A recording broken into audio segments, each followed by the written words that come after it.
ഒരു soybean fry ഉണ്ടാക്കിയാലോ? ഞാൻ ആദ്യം തന്നെ പറയാം, ഞാനൊരു സോയാബീൻ ലവറൊന്നും അല്ലേ.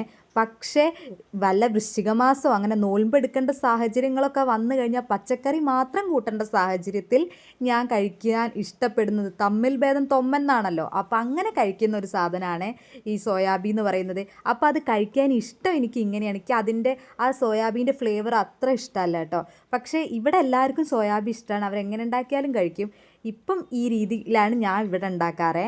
അപ്പോൾ എങ്ങനെയാണ് ഉണ്ടാക്കുന്നത് നോക്കുക. പിന്നെ ആദ്യം തന്നെ ഞാൻ വേറൊരു കാര്യം പറയാം, ഇതിന് കുറച്ച് സമയം വേണ്ട ഒരു പരിപാടിയാണ്. പെട്ടെന്ന് എളുപ്പത്തിൽ ഉണ്ടാക്കാൻ പറ്റുന്ന സാധനം അല്ല കേട്ടോ ഇത്. ആദ്യം എങ്ങനെയാണെന്ന് വെച്ചാൽ സോയാബീൻ ഒന്ന് തിളപ്പിച്ചെടുത്തിട്ട് അതിലേക്ക് കുറച്ച് ഉപ്പൊക്കെ ഇട്ട് തിളപ്പിച്ചെടുത്ത് അത് പിഴിഞ്ഞ് അതിൽ ഉപ്പും മുളകും ചിക്കൻ മസാലയും ചേർത്തിട്ട് ആദ്യം കുറച്ച് എണ്ണയിൽ, ഇതിന് ഒരുപാട് എണ്ണയൊന്നും ആവശ്യമില്ല, കുറച്ച് എണ്ണയിൽ നല്ല സിമ്മിലിട്ടിട്ട് ഒരുപാട് സമയം വെച്ച് അത് ഫ്രൈ ചെയ്തെടുക്കാം.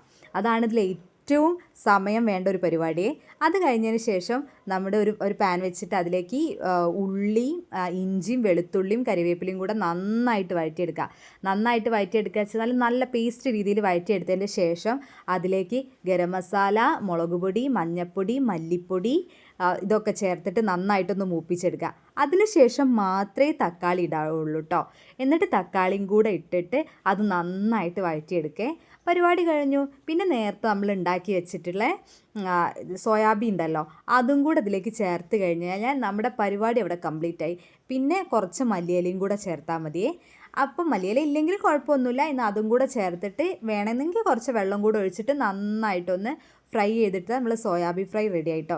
ഇത് ചോറിലേക്ക് ഇങ്ങനെ കഴിക്കാനാണ് ടേസ്റ്റ്. പക്ഷേ ആ ദിവസം അന്ന് ഇവിടെ നെയ്ച്ചോറാണ് ഉണ്ടാക്കിയത്. ഇത് എനിക്ക് കഴിക്കാൻ വേണ്ടി ഉണ്ടാക്കിയതാണ്. നെയ്ച്ചോറാണ് ഉണ്ടാക്കിയത് കൊണ്ടുകൂടി എനിക്ക് ഇങ്ങനെ കഴിക്കാൻ കുറച്ച് താല്പര്യമില്ലാത്തതുകൊണ്ട് ഞാൻ കുറച്ച് ടൊമാറ്റോ കെച്ചപ്പും കൂടെ ചേർത്തിട്ടുണ്ടായിരുന്നേ. അപ്പോൾ പിന്നെ നെയ്ച്ചോറിലേക്ക് കുറച്ചും കൂടെ നമ്മുടെ ഒരു ചിക്കൻ ഫ്രൈ ഒക്കെ കഴിക്കുന്ന പോലെ, എന്താ പറയുക, ചിക്കൻ കടായി എന്നൊക്കെ പറയാം, അതൊക്കെ കഴിക്കുന്ന പോലെ ഒരു ടേസ്റ്റൊക്കെ കിട്ടിയിരുന്നു കേട്ടോ. അപ്പം കുറച്ച് കെച്ചപ്പും കൂടെ ചേർത്ത് കഴിഞ്ഞപ്പോൾ എൻ്റെ ഇന്നത്തെ ഡിഷ് റെഡി ആയിട്ടുണ്ട്. പക്ഷേ ഇതിൽ കെച്ചപ്പ് ചേർക്കാതെയാണ് ചോറിലേക്ക് ടേസ്റ്റ് ഉണ്ടാവുക. അങ്ങനെ കഴിക്കാനാണ് ഇഷ്ടം. ഞാൻ ഒരുപാട് ആൾക്കാരെ കണ്ടിട്ടുണ്ട് ഈ സോയാബി ഭയങ്കരമായിട്ട് ഇഷ്ടപ്പെട്ടിട്ട് സോയാബി കഴിക്കുന്ന കണ്ടിട്ടുണ്ട് കേട്ടോ. പക്ഷേ അതിന്നൊരു ഡിഫറെൻ്റ് ആയിട്ടൊന്ന് ചെയ്ത് നോക്കണമെന്നുണ്ടെങ്കിൽ ഈ രീതി ഒന്ന് ട്രൈ ചെയ്യേ. അപ്പോൾ അടുത്ത വീഡിയോ ആയിട്ട് വീണ്ടും കാണാം. Okay bye. അപ്പോൾ സബ്സ്ക്രൈബ് ചെയ്യാത്തവർ ഒന്ന് കയറി സബ്സ്ക്രൈബ് ചെയ്യണേ. Okay bye.